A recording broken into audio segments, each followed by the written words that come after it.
षोडशो अध्याय 16वां अध्याय। तारकासुर से उत्पीड़ित देवताओं को ब्रह्मा जी द्वारा सांत्वना प्रदान करना। ब्रह्मा जी बोले, उसके बाद तारकासुर से पीड़ित वे समस्त देवता मुझ प्रजापति को भली भांति प्रणाम कर परम भक्ति से स्तुति करने लगे। देवताओं के यथार्थ एवं हृदयग्राही सरस स्तुति सुनकर अत्यंत प्रसन्न होकर मैंने उन देवताओं से कहा, हे देवताओं, आप लोगों का स्वागत है। आप लोगों का अधिकार निर्विघ्न तो है।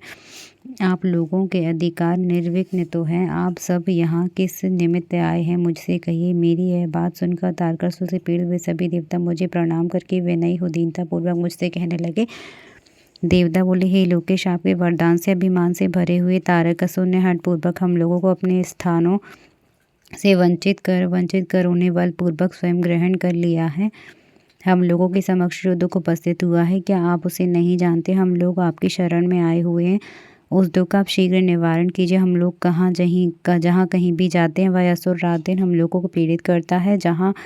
हम जहाँ भी भागकर जाते हैं वहाँ तारकासुर को ही देखते हैं। सर्वेश्वर, हम लोग के समक्ष तारकासुर से जैसा भय उपस्थित हो गया है, वह दुख सहा नहीं जा रहा है। हम लोग उसी पीड़ा से अत्यंत व्याकुल हैं। अग्नि, यम, वरुण, नृषति, वायु एवं अन्य समस्त दिक्पाल उसके वश में हो गए हैं।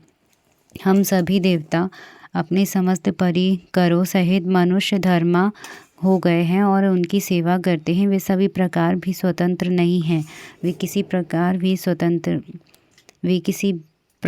स्वतंत्र नहीं है। इस प्रकार उससे पीड़ित होकर सभी देवता सदा उसके वशवर्ती हो गए और उसकी इच्छा के अनुसार कार्य करते हैं तथा उसके अनुजीवी हो गए हैं। उस महाबली तारक ने जितनी भी सुंदर स्त्रियां और तथा अप्सराएं हैं, उन सबको ग्रहण कर लिया है।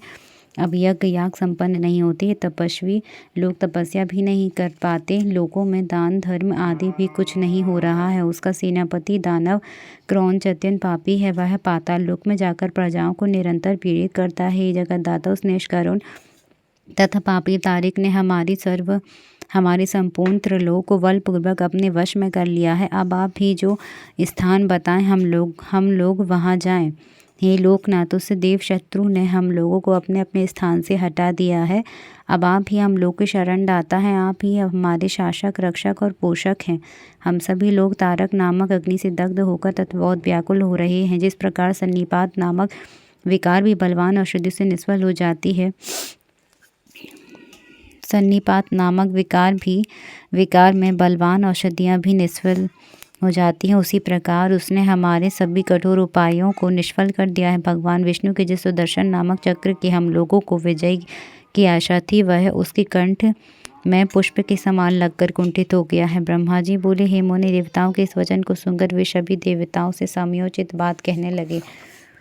ब्रह्मा जी बोले, हे देवगणों, मेरे वरदान के कारण ही वह तारक नामक दैत्य बलवान हुआ था। मेरे द्वारा उसका वध उचित नहीं है। जिसके द्वारा वह वृद्धि को प्राप्त हुआ है, उसी से उसका वध उचित है। विष वृक्ष को ही बढ़ाकर उसे स्वयं काटना अनुचित है। शिवजी भी आप लोगों का सारा कार्य कर सकने योग्य हैं, किंतु वे स्वयं कुछ नहीं करेंगे। प्रेरणा करने पर वे इसका प्रतिकार करने में समर्थ हैं। तारकासुर स्वयं अपने पाप से नष्ट होगा। मैं जैसा उपदेश करता हूँ वैसा आप लोग करें। मेरे वर के प्रभाव से ना मैं, ना विष्णु, ना शंकर, ना कोई दूसरा, ना कभी, ना सभी देवता ही तारक का वध कर सकते हैं। यह मैं सत्य कह रहा हूँ। हे देवताओं, यदि शिवजी के वीर से कोई पुत्र उत्पन्न हो तो वही तारक दैत्य का वध कर सकता है, दूसरा नहीं। हे श्रेष्ठ देवताओं, मैं जो उपाय बता रहा हूँ उसे आप लोग कीजिए। वह उपाय महादेव जी की कृपा से अवश्य सिद्ध होगा। पूर्व काल में जिन दक्ष कन्या सती ने दक्ष के यज्ञ में अपने शरीर का त्याग किया था, वे ही इस समय मैना के गर्भ से उत्पन्न हुए हैं। यह बात आप लोगों को ज्ञात ही है। हे देवगणों, महादेव जी उसका परिग्रहण कर अवश्य करेंगे, तथापि आप लोग भी उसका उपाय करें।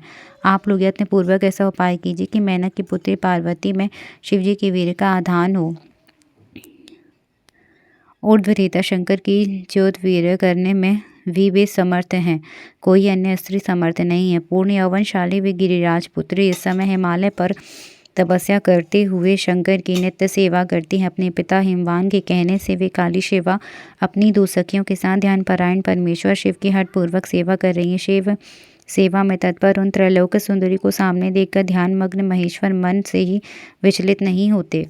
हे देवताओं, वे चंद्रशेखर जिस प्रकार काली को भार्या रूप में स्वीकार करें, आप लोग शीघ्र ही वैसा प्रयत्न करें। मैं भी उस दैत्य के स्थान पर जाकर उस तारक को दुराग्रह से रोकूंगा।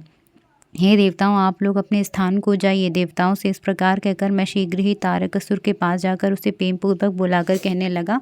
ब्रह्मा जी बोले, हे तारक, तुम तेजों के सार स्वरूप इस स्वर्ग का राज्य कर रहे हो, जिसके लिए तुमने उत्तम तपस्या की थी, उससे भी अधिक की इच्छा रखते हो। मैंने तुम्हें इससे छोटा ही वर दिया था, तुम्हें स्वर्ग का राज्य नहीं दिया था, इसीलिए तुम स्वर्ग का राज छोड़कर पृथ्वी पर राज्य करो। हे असुर श्रेष्ठ, इसमें तुम किसी प्रकार का विचार मत करो। वहाँ भी बहुत से देवताओं की योग्य कार्य हैं, सभी का ईश्वर मैं। इस प्रकार इस असुर से कहकर उसे समझाकर शिव सहित शिव का ध्यान करके वहीं अंतर ध्यान हो गया। उसके बाद तारक भी स्वर्ग छोड़कर पृथ्वी पर आ गया और वह शौड़ित नामक नगर में रहकर राज्य करने लगा। सभी देवगण भी मेरा वचन सुनकर मुझे सादर प्रणाम करके समाहित चित्त वो इंद्र के साथ इंद्रपुरी को गए। वहां जाकर मिल करके आपस में विचार करके उन सब देवताओं ने इंद्र से प्रेम पूर्वक कहा। देवता बोले, हे इंद्र, जिस प्रकार भगवान शंकर सकाम होकर शिवा की अभिलाषा करें, ब्रह्मा जी के द्वारा बताया हुआ सारा प्रयत्न आपको करना चाहिए। ब्रह्मा जी बोले, इस प्रकार इंद्र से संपूर्ण वृत्तांत निवेदित करके वे देवता प्रसन्नता पूर्वक सब ओर अपने अपने स्थान को चले गए। जय जय श्री शिव महापुराण 16वें अध्याय की जय हो। हर हर महादेव, हर हर महादेव।